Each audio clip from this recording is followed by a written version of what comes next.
અમદાવાદની વાત કરવામાં આવે તો અમદાવાદના ચંડોળા તળાવમાં ફેઝ 2 ડિમોલિશનની કામગીરી આજથી હાથ ધરવામાં આવી રહી છે। ખૂબ મહત્વપૂર્ણ સમાચાર આવી રહ્યા છે જેને લઈને વાત કરવામાં આવે તો અમદાવાદમાં આજથી ફરી મેગા ડિમોલિશન પાર્ટ 2 નો વહેલી સવારથી પ્રારંભ થઈ ચૂક્યો છે, જેને લઈને વાત કરીશું તો ગેરકાયદેસર બાંધકામોને દૂર કરવાની કામગીરી હાથ ધરવામાં આવી રહી છે।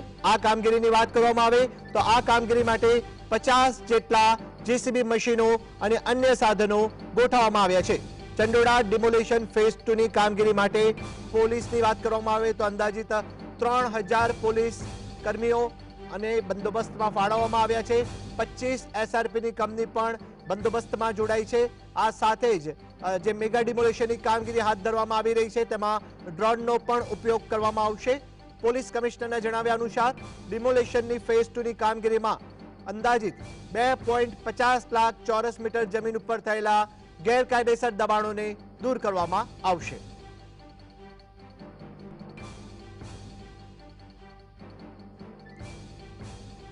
અમદાવાદની વાત કરવામાં આવે તો અમદાવાદના ચંડોળા તળાવની વાત કરીએ તો ચંડોળા તળાવમાં ગેરકાયદેસર ડિમોલિશન પાર્ટ 2 નો પ્રારંભ થઈ ચૂક્યો છે।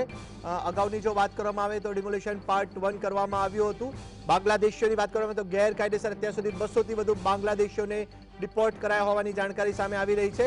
હાલની જે વાત કરવામાં આવે તો ચંડોળા ડિમોલિશન પાર્ટ 2 ને લઈને સઘન પોલીસ બંદોબસ્ત પણ ગોઠવાયો છે।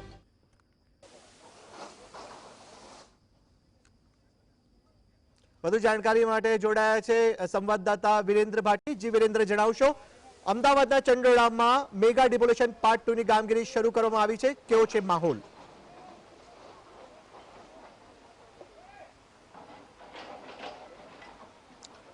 બિલકુલથી કામેશ કે અમદાવાદ શહેરની અંદર જે ચંડોળા તળાવ વિસ્તાર આવેલો છે ને તે ચંડોળા તળાવ વિસ્તારની અંદર બાંગ્લાદેશીઓ દ્વારા પોતાનો ગઢ બનાવી લેવામાં આવ્યો હતો ને તે જગ્યા ઉપર અગાઉ પણ શહેર પોલીસ હોય કે કોર્પોરેશન ડિપાર્ટમેન્ટ હોય તેમના દ્વારા ડિમોલિશનની કામગીરી શરૂ કરવામાં આવી હતી, પરંતુ અત્યારે જે છે તે ફેઝ 2 નો ડિમોલિશનની કાર્યવાહી છે તે શરૂ કરવામાં આવી છે। સીધા જે દ્રશ્યો બતાવવાની કોશિશ કરીશ કામેશ, કે જે મારા સહયોગી જીવા ભરવાડને કહીશ કે દ્રશ્યો બતાવવાની કોશિશ કરે કે કોર્પોરેશન હોય કે શહેર પોલીસ હોય તેના દ્વારા ચંડોળા તળાવ ખાતે જ આ જે કાર્યવાહી છે તે શરૂ કરવામાં આવી છે અને આ કાર્યવાહી કામેશ વહેલી સવારથી જ શરૂ કરી દેવામાં આવી હતી। ગઈકાલની જો વાત કરવામાં આવે કામેશ તો ગઈકાલ રાત્રે પણ અનેક જગ્યાઓ પર પોલીસ દ્વારા ફૂટ પેટ્રોલિંગ પણ કરવામાં આવ્યું હતું। તેની સાથે સાથે જે સ્થાનિક લોકો અહીંના જે બાંગ્લાદેશીઓ જે અહીંયા વસવાટ કરતા હતા ગેરકાયદેસર રીતે, તે લોકો પોતાનો સામાન લઈને પણ જતા નજરે પડી રહ્યા હતા।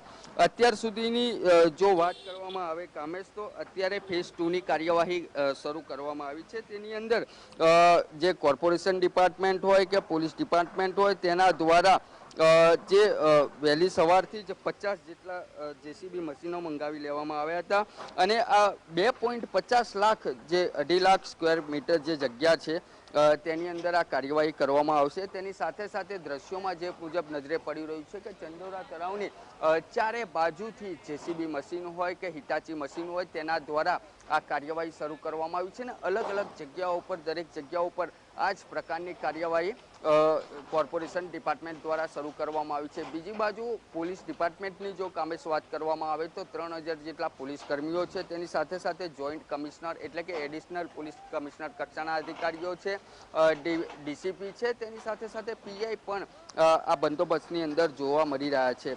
આ જે ડિમોલિશન છે તે ડિમોલિશનની કાર્યવાહી જે અગાઉ હતી તેના કરતાં અત્યારે ફૂલ જોશમાં જોવા મળી રહી છે અને આ જે તમામ જગ્યાઓ પર છે તે ફેઝ 1 ની અંદર 4000 જેટલા કાચા અને પાકા મકાનો તોડવામાં આવ્યા છે અને અત્યારે ફેઝ 2 ની અંદર 8000 જેટલા કાચા અને પાકા મકાનો તોડી પાડવામાં આવશે અને ફેઝ 2 ની અંદર 50 જેટલા જેસીબી મશીનો છે તે આની અંદર જોતરાયા છે। તેની સાથે સાથે ચંડોળા તળાવ છે તે બે ભાગમાં વેચવામાં આવ્યું છે અને છોટા ચંડોળા તળાવ અને બડા ચંડોળા તળાવ અને આ તમામ જગ્યાઓ ઉપર ડિમોલિશનની કાર્યવાહી હાથ ધરવામાં આવી છે।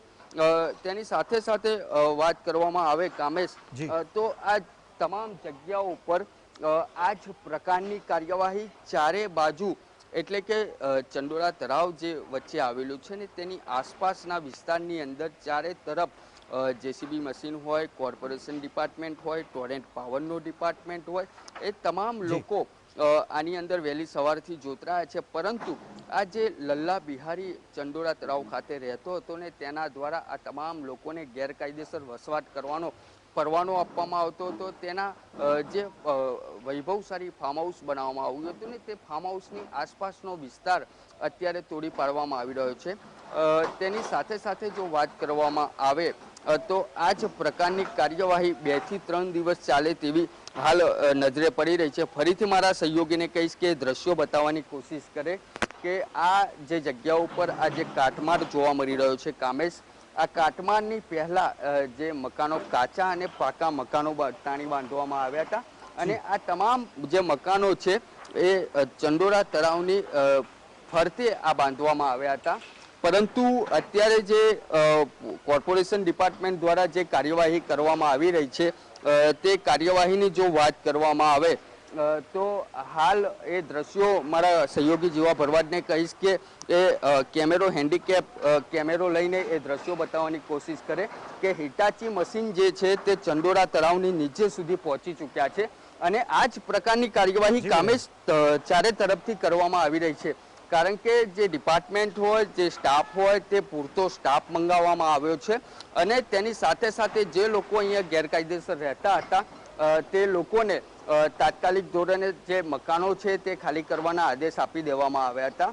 અને આ જ જીએસટીવીની સ્ક્રીન ઉપર જે દ્રશ્યો નજરે પડી રહ્યા છે આ જ પ્રકારની કાર્યવાહી કામેશ વાત કરવામાં આવે તો છેલ્લા 2 થી 3 દિવસ સુધી ચાલે તેવું લાગી રહ્યું છે. તેની સાથે સાથે જો વાત કરવામાં આવે કામેશ તો આ જે કાર્યવાહી છે તેની અંદર ઘણા કોર્પોરેશનના ડિપાર્ટમેન્ટના જે ઉચ્ચ અધિકારીઓ છે તે પણ વહેલી સવારથી જ જે ચંડોળા તળાવ છે તે જગ્યા ઉપર આવી પહોંચ્યા હતા અને ચંડોળા તળાવની પાસે જ જે સુરેન્દ્રનગર પોલીસ ચોકી કામેશ આવેલી છે અને તે જગ્યા ઉપર તમામ લોકોને બ્રીફિંગ કરવામાં આવ્યું હતું ને બ્રીફિંગ કર્યા બાદ કામેશ તમામ લોકો હાલ પોતાની કાર્યવાહી કરી રહ્યા છે. કામેશ જી વિરેન્દ્ર, અહીંયા એક પ્રશ્ન એ ઉપસ્થિત થાય છે કે આ જે ડિમોલિશનની કામગીરી કરવામાં આવી રહી છે, ગેરકાયદેસર બાંગ્લાદેશીઓ ઉપર સકંજો તંત્ર દ્વારા કસવામાં આવી રહ્યો છે. ફેઝ 2 ની કામગીરી શરૂ કરવામાં આવી છે. અંદાજિત કેટલા બાંગ્લાદેશીઓ જે છે ગેરકાયદેસર વસવાટ કરી રહ્યા છે તે લોકો ઉપર આગામી સમયમાં પોલીસ સકંજો કસી શકે, શું માનવું છે આપનું?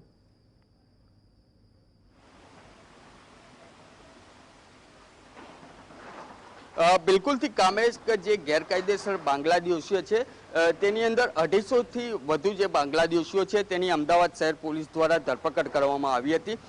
પરંતુ સૌથી મોટી મહત્વની કામેશ તે વાત છે કે જે 250 થી વધુ બાંગ્લાદેશીઓની ધરપકડ અમદાવાદ શહેર પોલીસ દ્વારા કરવામાં આવી હતી તેમાંથી 220 જેટલા ગેરકાયદેસર જે બાંગ્લાદેશીઓ છે તેમની ચંડોળા તળાવ ખાતે રહેતા અને વસવાટ કરતા હતા તેવા બાંગ્લાદેશીઓની ધરપકડ કરવામાં આવી હતી.